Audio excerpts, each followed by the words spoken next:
I want to talk to you a short idea regarding Tisha B'Av. And what I'm going to tell you, talk to you about is maybe, I don't know, maybe it will be a little too harsh for you to accept it, but I want you to think about it. The way we're going with Tisha B'Av nowadays, I think Tisha B'Av is an unnecessary fast. It's a waste. Yes, and I'm going to tell you why. Wait, say it again. Repeat that again. I repeat it again. I'm sorry. Okay, don't be sorry. Don't be sorry. Don't be sorry. Listen. I think Tisha B'Av is an unnecessary fast because I don't think, if you're going to look, I don't think that we are doing it appropriately. I feel, pay a lip service. It's a fast day, so we're fasting, and okay, I pay my dues. Have we changed anything that caused us to come to this situation that we are now? Did we? Do we still fight brother against brother? If you're going to read, for example, Josephus Flavius, and you're going to read the events that led few hundred years to the destruction of the temple, you'll be astonished. I used to read Josephus Flavius every Tisha B'Av, and at a certain point I just stopped because it would get me so angry, so upset, that I couldn't do it anymore. I just stopped reading. Why are we fasting? This time should really be time when we all withdraw into ourselves. Reflect. And how do we come here? Change our ways. Have we? I don't think so. Look at what's going on in Israel. Oh, you're going to tell me, oh, Israel, it's Israel. No, it's not Israel, it's us. We are part of them. Why do you think the Babylonian Jews did not come to the rescue of the Jews in Israel? The Romans were petrified. There were like 2 million Jews in Iraq at the time, in Babylonia. They didn't come to help. If Chas v'Shalom, God forbid, something happens in Israel, are you going to pick your stuff and go help? Are you? Or are you going to sit down here and watch CNN? What are you going to do? You think anything changed? But are you doing a favor to somebody? And look at the attitude we have. You should see the questions. Rabbi, can I get a haircut like immediately after the fast? I mean, right after the fast. The fast is over, let's at 8:28. So can I set an appointment to get a haircut at a quarter to 9? Why? It seems like you're paying a lip service about your fast. You're doing somebody a favor for you fasting, and you can't wait till this thing is over. Rabbi, when can I listen to music? Rabbi, can I cut here a little bit, clean up on the bottom? Rabbi, what happened if? What happened if? What do you mean, what happened if? It's the same situation. Do you think that, God forbid, Israel could not be destroyed? You think we are so wonderful, we're so powerful, we can be destroyed, God forbid, again? Well, I'll tell you that. With this attitude, yes, we will. How many of us point our fingers all the time? Sfaradim, Ashkenazim, secular Jews, this kind of Jews, the other kind of Jews. Let me ask you a question. Oh, they're secular, they're brainwashing, they want to go against us. I'm sick and tired of this rhetoric. I'm so sick and tired of it. Let me ask you this. Actually, I'll tell you this. I don't care that there are secular Jews. I don't care. I mean, for their sake, I hope that they will all be Shomer Torah mitzvot. For their sake, not to have another person like me. Do I want the other people to be Shomer Torah mitzvot because of what? Because maybe I'm missing something, but they are secular Jews, so therefore if everybody is like me, I don't have to worry about it? That's the reason why I'm doing what I'm doing.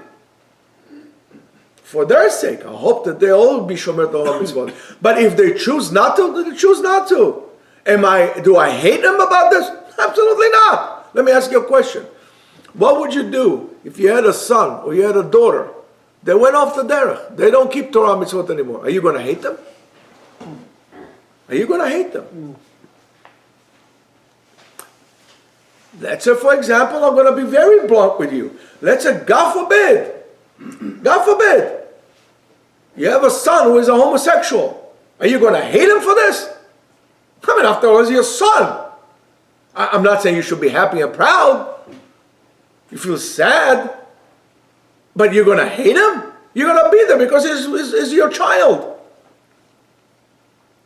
I don't understand. If you had a brother that was not keeping Shomer Torah mitzvah, are you going to hate him? Aren't there our brothers and sisters? Don't we feel the pain?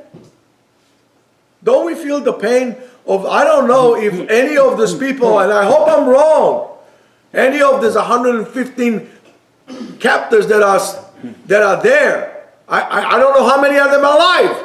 I read today an article about those people who came back, the children and the people that came back you have no idea what a catastrophe it is. And all I care about is what?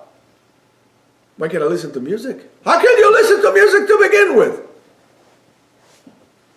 How can you fill your stomach up with meat and I don't know, whatever, potatoes, whatever it is you want to eat, and you can't wait? Those people were eating pita and whatever, half a pita or whatever, and 2 dates a day. Until today, they suffer from extreme malnutrition. They have such problems, you have no idea. It's already been like 6 months since they come back. Now, can I take a hot shower? Those people did not take showers in I don't know how long. They have problems. I mean, I don't want to. And then what? You think you're doing a favor to somebody by you fasting? Can we stop with this attitude? Can we start really caring?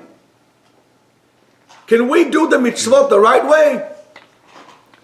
If there is a Brit Milah, the Brit Milah should be done in the morning, and the dinner later on at night. What one has to do with the other? But to delay a Brit Milah so I could just have a big feast and saying, you know what, it's not Yom Kippur for people. A child that was born, the Brit Milah is on Yom Kippur. They used to give him a name Menachem. So it'll be the Nechama. Maybe your child could be Mashiach. You think Mashiach is coming like this? Idan said to me today, he said, we are looking at the Rambam, oh my goodness, it was so long ago and Mashiach didn't come at this time. And Idan said to me, you know what, somebody could look at us and says, oh my goodness, that happened like 1,000 years ago, Mashiach still did not come. And that's on us. That's on us. What are we doing? Are we helping one another? Are we going to stop with this? So you're going to tell me, listen, Rabbi, I cannot change the whole entire nation. I mean, you're talking here about the whole entire nation to change. You're right. Absolutely correct. I don't expect you to change the whole nation. I expect you to change yourself. Well, you know, I don't really feel it. It hasn't changed me. I'm going to tell you something. People always refer to the slogan of like a altering or life-changing experience. There's no such thing as a life-changing experience. No experience changes your life. Whatever changes your life is the experience that you decided that they will change your life. That they're important for you to change your life. People can go through, I don't know, through Auschwitz and still stay the way they are. People can go to, I don't know what, and be completely different. Hear a sermon and change their ways. So don't wait for something to happen. Look around you and make those things change. Change your life. Change who you are. And it would start with you being proud of who you are and feeling that you belong to something that is greater, is eternal. And we spoke about the last few weeks about being the guards of the covenant. Guarding the covenant means that we are obligated of doing whatever we can in our power, that there will be a covenant between HaKadosh Baruch Hu and Am Yisrael. And what is more significant than a Brit Milah, to do it early in the morning, on the day of Tisha B'Av. On the day, I'm guarding the Brit, not Breslev style. I'm talking about, I'm a real guard. I'm watching it happening. I'm making sure that they're going to be Jews. I want to make it worthy, that every Jew will be worthy. And I'm going to try to help other people also to see it. Each one to his own. We're not the judges here. We cannot judge anyone.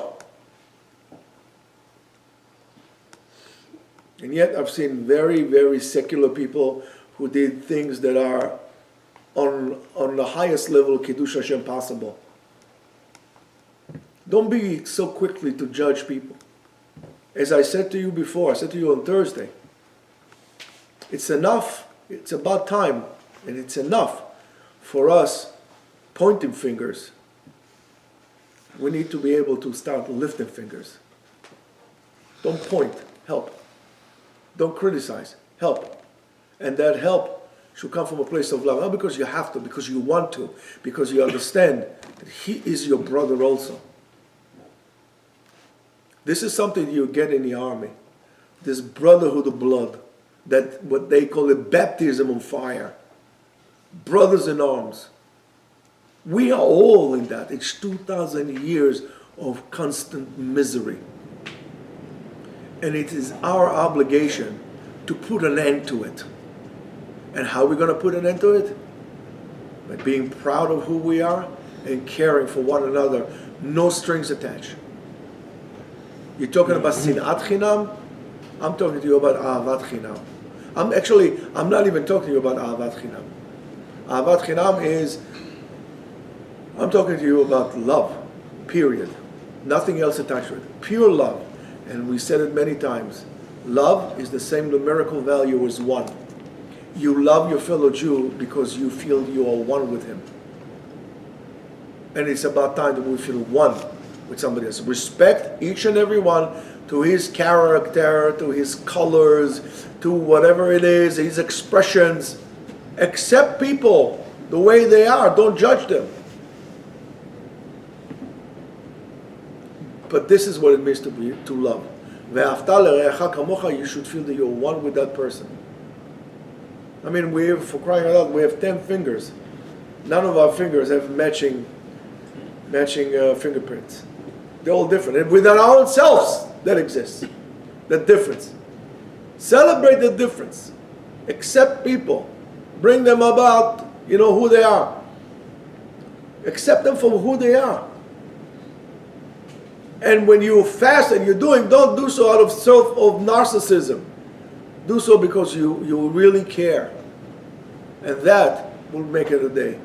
So when we fast tomorrow, I wanted for you to count. I want you to start thinking about, that's why I tell some of you, you should watch Schindler's List. That's my favorite activity. I can't even not do this because it gets me so upset. I know it's a movie. But that movie maybe will give you an idea of what we are really facing. What we are really facing. And don't let people the propaganda of disinformation penetrate into you. You should be well educated on your own history, on who we are and what we are. And start opening your mouth. If you see something wrong, say it. Most of the people that lived in Israel at the time of the destruction of the temple were good people. That started because frictions of two bullies, of two groups of borderline criminals. They were killing each other in the temple. And most of the people couldn't say anything. We need to stop with this. You have a voice? Open your mouth. And your mouth is not just for you to eat steaks. It's also to say what is right. Why? Because we really care. And I really hope this is going to be a meaningful day. We still have time. We still have time. We have another 24 hours. Mashiach can still come. If we only accept it, we don't actually have to do anything. Just to be willing to do it, he can still come. If not, I don't want to think about it. Have a beautiful day.